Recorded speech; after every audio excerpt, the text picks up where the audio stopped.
Les GMR s'étaient fondés à cette époque-là, je crois. Les gardes mobiles républicains étaient fondés à cette époque-là. C'était pas les gendarmes ordinaires. Hein. Les gendarmes ordinaires qui avaient garnison à Blois ou ailleurs, on les connaissait et venaient nous renseigner. Hein. En général, ils jouaient le double jeu, mais ils venaient nous renseigner. Et quand on a libéré la prison de Blois, Godineau avait avec lui 2 gendarmes et 2 gardiens de prison. Ça lui a suffi pour libérer les 183 détenus sans une goutte de sang, comme du Guesclin, disait-il. Et les gendarmes ont joué un rôle positif à Blois, hein, dans la région. Mais les GMR, les compagnies de GMR qui déplaçaient à travers la France, eux, non. Ils étaient contre la lutte armée et ils saisissaient les gars et souvent ils étaient livrés aux Allemands. Oui.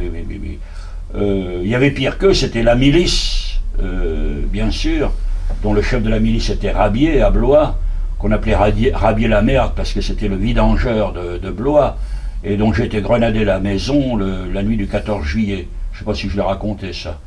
Oui.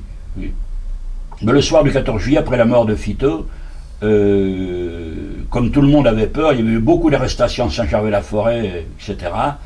Je suis allé avec 2 Citroën Mills anglais de parachutage de Clénor quelques jours avant. J'ai rampé très longtemps derrière la maison et j'ai entendu les miliciens qui étaient réfugiés là, dans la maison à Rabier, qui sortaient pisser, qui sortaient dehors, monter la garde ou quoi. Et je savais comment c'était, il y avait une véranda, ils sortaient sous la véranda, ils discutaient sous la véranda.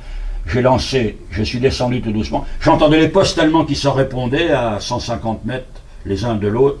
Ils avaient un cri de chouette. Et alors j'ai lancé mes 2 Mills. J'ai entendu un fracas, en tout cas de la première, sur la véranda. Ils ont explosé. On m'a dit qu'il y avait eu des blessés, j'en sais rien. Et alors là, j'ai plus pris de précautions pour foutre le camp. Je suis parti très très vite. Et je suis parti à 90 degrés de la digue, de la levée, vers la maison de mes parents, en Bas-Rivière. Et très peu de temps après, j'ai vu les impacts qui suivaient, les lucioles qui suivaient la levée, parallèlement à la levée. Mais moi, j'étais dans les prés avec les chevaux, les vaches et tout ça, et j'ai réussi à rentrer chez moi.